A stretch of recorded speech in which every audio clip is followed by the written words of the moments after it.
help me to clean my room. Shalom, everyone, and welcome to Mishpachah. The program you're watching, Mishpachah, means family. And it's a program for and with families together. I've got members of my family here. And we discuss things that you can do at home to celebrate some of the festivals or just the special times of the year. I'm Debbie Good. I have with me here my husband, Joe, or Joseph, and my son, Myron. And as I discussed, we're going to talk about some very special times of the year, but one time of the year that comes usually late February or early March, just depending on the calendar, is a time called Purim. Now, this is not a festival that's listed in the book of Leviticus in the 23rd chapter, but it is a festival that is based on one of the books of the Bible. We talked about that some last week. But the time of Purim is really a fun-filled festival, especially good for children, but there are also some very serious aspects to it as well. One of the things I wanted us to talk about today were some of the lesser-known customs associated with Purim, which have to do with giving and giving of ourselves. And I have one of my favorite cookbooks. I use this often on the program. This particular book, Spice and Spirit, gives some very good information on some of the festivals and observances of the festivals.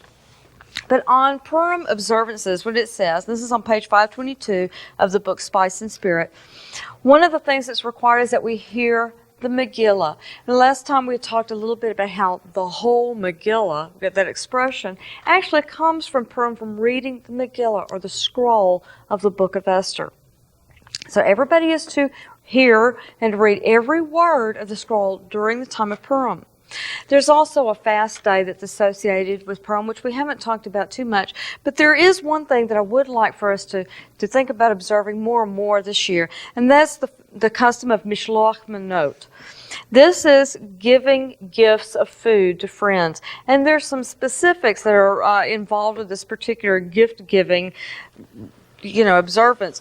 For example, baskets are usually done up, and they're decorated very elaborately with fruits. And here we have a basket, and I'm just going to put a few fruits and things in here. And they will usually be very ornately and beautifully wrapped up. And they should have several types of little delicacies and cakes and things. I'm going to take some candies because they're real pretty. And this one even has a bottle of wine, because one of the things that we want to do with this particular festival is to give a gift in such a way that the recipient of the gift will have to say two different blessings. Debbie, I was just thinking as you were saying this word mishloach, do you know it comes from the same word of shloach, or the shlachim, the sent one. The sent one. To send. That's it comes right. from to send a gift. That's right. And like I said, this is usually you want it to have some type of a delicacy in it. Let me read to you one of the customs, is that you want to send two different types of food, or at least two different ready-to-eat foods. Ready to eat is very important, each of which require a different bracha, or blessing. And you have to send this to at least one friend, but you may send it to as many friends as you want. Okay, so ready-to-eat food, little delicacies, candies, sweets, little cakes, goodies, wine, because also is good, it's customary that you send a certain amount of food, approximately 1 ounce at least, bare minimum, and 4 ounces of liquid. And what will happen is this will be very ornately and beautifully wrapped up, maybe with cellophane in a bow. And then here's the neat thing about it. You give it to a child. I'm going to hand this one over here to a child. And Myron, I would suggest, rather than holding it by the handle, that you hold it from the bottle. And he is to take it to some recipient, somebody of your choosing, and you can just go and take that over the other side. And so this is a nice way, not only of involving the children, but the important thing you had mentioned, that it comes from the same root as one who is sent, a messenger, almost like a heavenly messenger. In the New Testament, the word the shloach was translated in English as apostle, because they were the sent ones. But it comes from the same root. So this gives the child a special role, not only in just running the errands or taking the gift over to somebody, but especially as far as being the sent one. Now, as far as who you can send them to, of course, any special friend, close friend, but even in this cookbook it says gifts of Mishloach Manot are especially appreciated by Jews who are elderly, housebound, or hospitalized. And what better way to help maybe some of the shut-ins in your area, but to send them a nice, beautiful basket of fruits, ready-to-eat foods, maybe some candies or cakes, maybe a little bit of a beverage like some juice or maybe even tea or something like that. But you want to involve 2 different types of ready-to-eat food so that they would have to say 2 blessings. And you want maybe a mixture of liquid and a solid in there. Okay, and if Sounds good. and if at all possible, send it by way of a child. That's not always possible, but even if you drive them and the child takes the basket to the friend. We have even done this somewhat in our own group back home. And our friend Steve has decided that he wanted to go out and buy a bunch of baskets for the following year, to really start doing the custom. To get into the spirit of it, right? That's right, that's right. Now here's another thing. That custom, by the way, is very well often done in a lot of communities. It's not so much known among the Christian world, but it is a very often observed custom. Now, there is one other custom, and that is giving to at least 2 charities or charitable persons. And it can be a gift to the poor. Everyone should give at least a token amount to 2 poor people. It is praiseworthy to give generously. As we enjoy the holiday of Purim, it is certainly appropriate that we remember the poor and raise their spirits too. In a place where one cannot find any needy people, one can fulfill the mitzvah or the good deed by giving to charitable institutions or charity boxes designated for organizations that help the needy. So this is something you could do. We had talked about in our last program about how Esther possibly ate beans because she was in a strange household. She was in the household of the king, and no telling what they served there. They might have had pig on a platter for all we know. And so it's very well thought that she ate a diet of beans. We also suspect that Daniel had also done likewise. And so one of the things we have done in the past when we have, say, a Purim party or a little bit of fun is we have bags of beans that we give out as prizes, but that these are donated to charitable causes of some sort. We've done this several times in the past. Yes, if you can't think of anybody to donate to, of course, the money gift, of course, is very well received. It's very good to do. But even just collecting some beans and taking it down to, say, a women's shelter, shelter for abused children. Yeah, someplace maybe a soup kitchen that takes care of a lot of the problems of the area, the poor, the ones who need some type of assistance and can't always get it. Debbie, in light of the terrorism that occurred, in the last several months, and there's so many families that are hurting, that Purim might be a good time to, as you said, you could give to charities at this time, that there's a lot of charities to help with the victims of Well, I think one thing that would be good for us to do is to encourage people to have a Purim party for the reading of the Megillah, to get together with another family at least one other family, but maybe together in a group of several people and have a Purim party and discuss some type of charitable or worthy cause during that event to give to, so that everybody can feel that they are giving a part. And at this Purim party, what you should do is you should read the Megillah, and you should behave in a certain manner during the reading of the Megillah. We're going to talk about that a little bit too in just a moment. And then, of course, there's the charitable acts and things like that. And then many people will even have you wear a costume.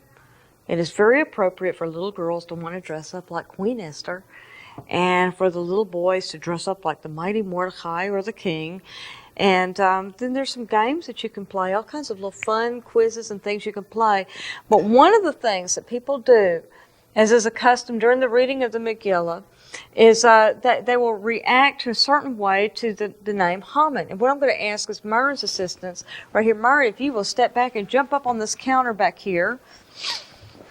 Let me get out of the I way have here. in my hand a piece of chalk, and let's see, let's get that leg up there.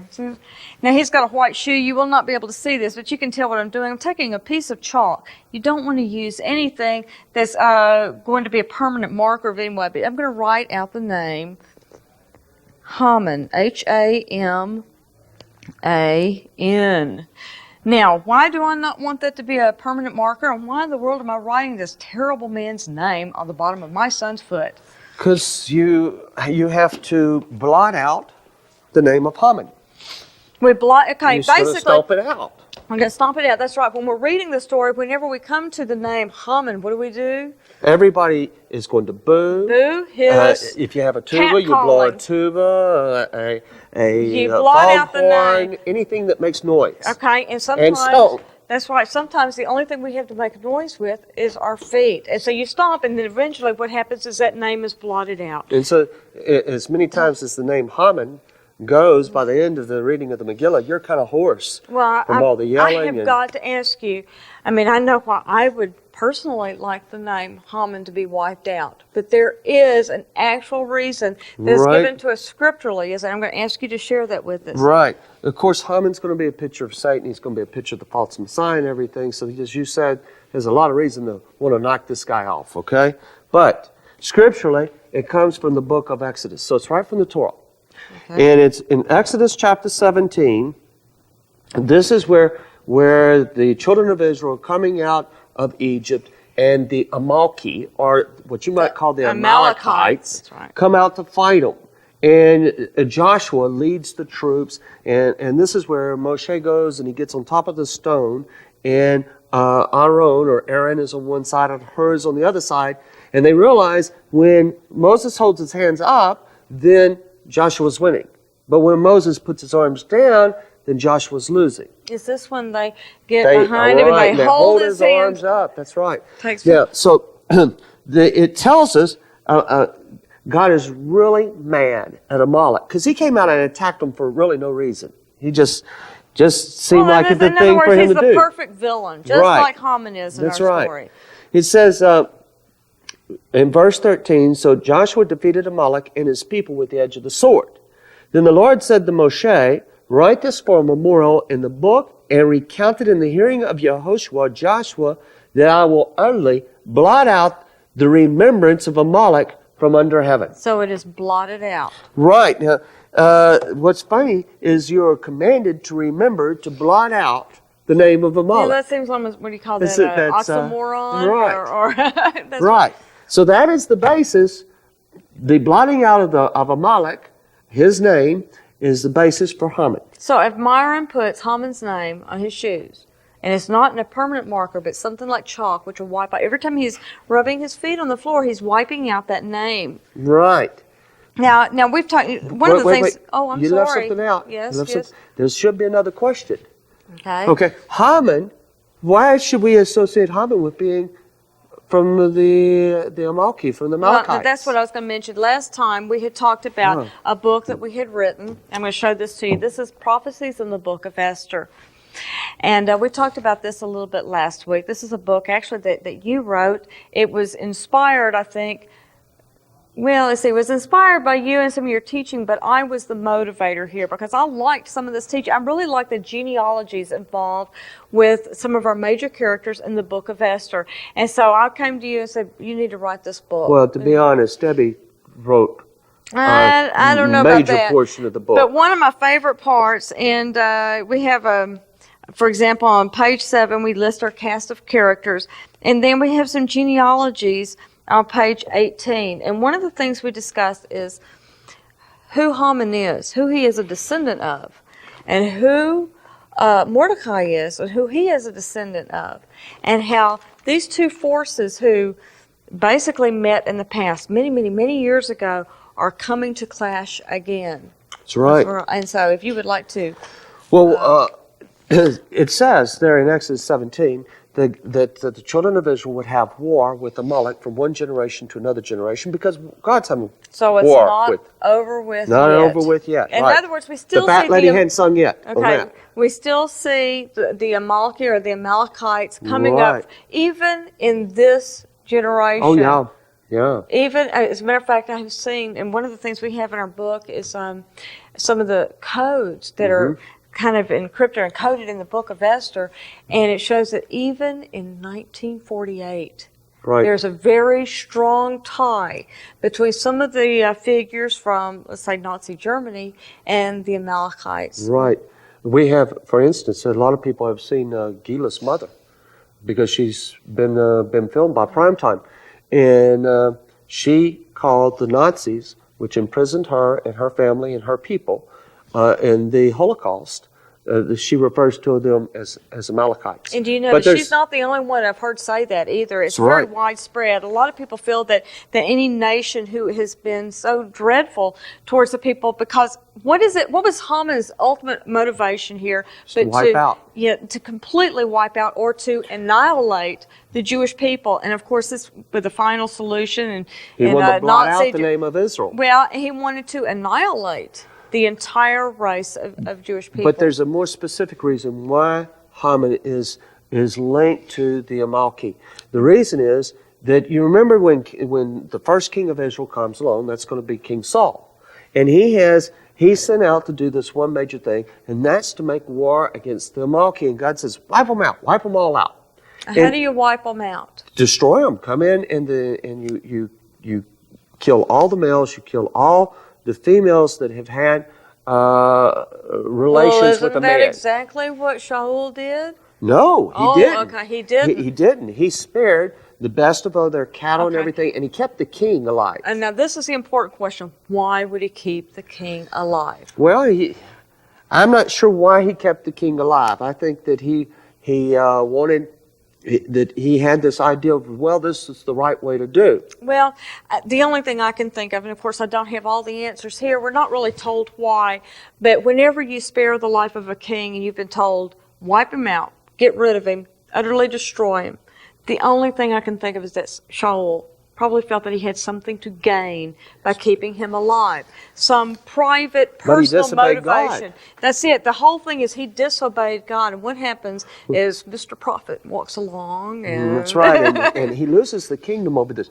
But the king of the Amaleki is called Agag. A-G-A-G. Now, later on, if you don't do something that God told you to do, if you rebel against God, then chances are that's going to come back up to haunt you later on. Yes, that same problem. Yes, several generations later. Well, because, and we must point out also that Agag was destroyed, not by King Shaul. By Samuel. By Samuel, that's right. But it was too late. Yeah, according to Jewish belief, that by this time that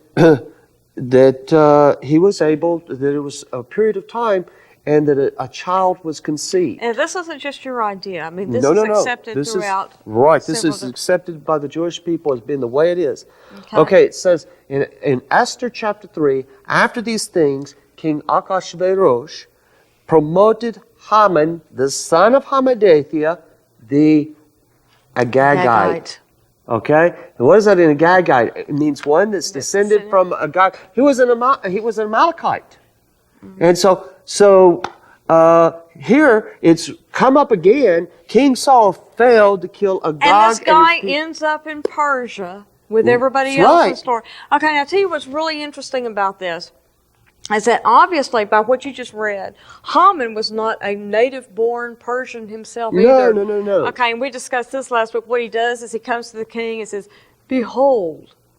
They always say, behold, when they start something important. Behold, there is a peculiar people. Right. They're different. Well, that's what's said all the time. And yet this is being said by a man who is not a native to the land. That's right. And so it's kind of like, what would you say, the pot calling the kettle black. Mm-hmm. Okay, and so we get this great turmoil going on, and we see this fight.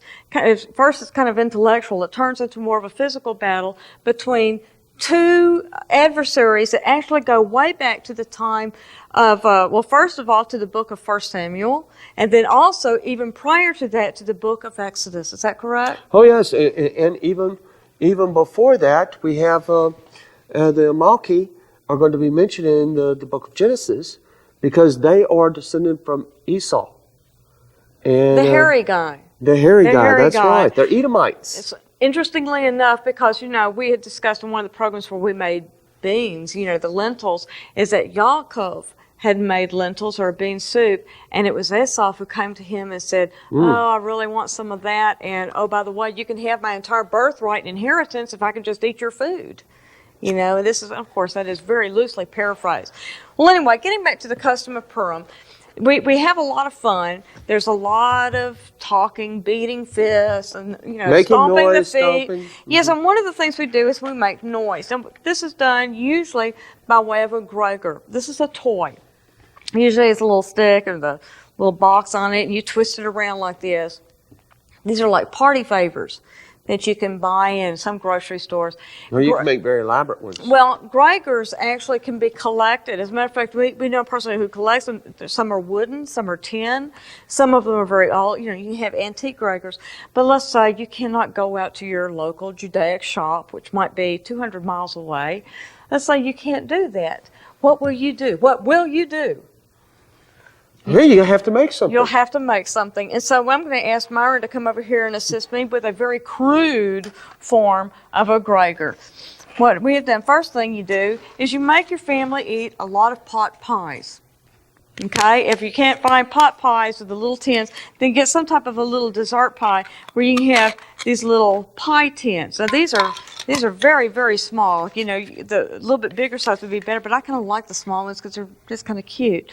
But anyway, you take 2 of these, and Myra, I'm going to have you do this. You send somebody in the family out for a few little pebbles or rocks. Why don't you put a few in there? And that's right, just a few. And we have taken a knife. Actually, a popsicle stick would work a little bit better. But you position the 2 pie tins together. Marion, if I can get you to kind of hold that for me. Then take a stapler and staple it around. Now, I would suggest also that you get maybe some glue to glue the bottom edge of it. Let me get right. Well, you could do all kinds of things. You can Stemming out paint from pictures to put on top of it. Of course, you can make little boxes or things, and but just go all the way around. We have one that's, you want to try not to bend it as much as possible, but here we have one. And Joe, give me an example when this would be done.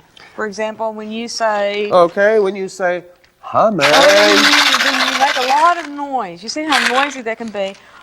Now, what do we usually do when we say Esther? Well, Esther, let's see. We Esther, usually went, oh. Yeah, that's one of the things. And then Mordecai is hip hip hooray, yay. Or, Everybody jumps up and claps hands. But with and, Haman, oh boy. that's right, with Haman, you stomp your feet, you make a lot of noise with a Gregor, something like this, and you boo and hiss, and this is when cat calls are very, very widespread, right? It gets pretty, it gets really rowdy because there are times in the story, especially finishing up, when you will have these names coming into the story every 2 or 3 words. Can I show how it's? Yes. Here in chapter 8, you're going to have something for King Achashverosh. Well, we usually... God bless you. God bless you, yes. Like somebody sneezed, Achashverosh. So on that day, King Achashverosh God bless you. gave Queen Esther, the house of Haman, the enemy of the Jews, and Mordecai came before the king, for Esther had told him how he was related to her. So the king took off a signet ring, which he had taken from Haman, and gave it to Mordecai. Yay! Okay, I think we get to the And point. Esther appointed Mordecai over the house of Haman. That's 2 verses. I know, Okay? and you can see how it gets, and of course it's easier when you're actually reading it. When you have 30 or 40 people and they're all doing it, and it really, and one of the things we always try to tell people is we get some real clowns and get them to act out their parts. Oh, yeah. And that really makes it a lot of fun. Well, anyway, these are just a few ideas of some things you can do with your family. Now, when it comes to the idea of making a noisemaker, I was thinking about this just the other day. Let's say you're a family of 4. You're thinking, oh, that's just too much to do. We don't. Yes, you do it. You do it for your children. You do it so that they can make the noise and they can experience the reading of the book, not just hearing it. And what if you're just a family of 3? You just have one child. You might think it's just too much to do, don't want to make the noise. You do it so that the child can experience the reading of the book? What if you're an older couple, just the two of you alone, two people together? You still do it because it's experiencing the Word. It's experiencing and taking part in something that's a living Word. But what if you were but one person, say a shut-in, somebody who can't get out? What do? You do it anyway. What have you got to fear? Nobody's going to hear you anyway. It doesn't make any difference if you act silly or whatever. You do it because, again, the whole purpose is not just to read it, but to experience it, to take life with gusto. And here we're not just talking about one of the books of, the Megillah, but we're actually talking Torah, to embrace the idea of all of God's wisdom and how people could be saved simply by obeying Him and by acknowledging His Word and acknowledging His sovereignty. All of these things can be done by families for giving gifts to the poor or making a basket of food to give people. But it's even more important that we share these things with our families by the reading of the Megillah, by taking part in family activities and experiencing this Word, because it's not just the family we are here on earth, but all of us are part of a much greater family, or the much greater Mishpachah in the kingdom of God. Shalom. Ima, oh, ima, ima, help me to clean my room.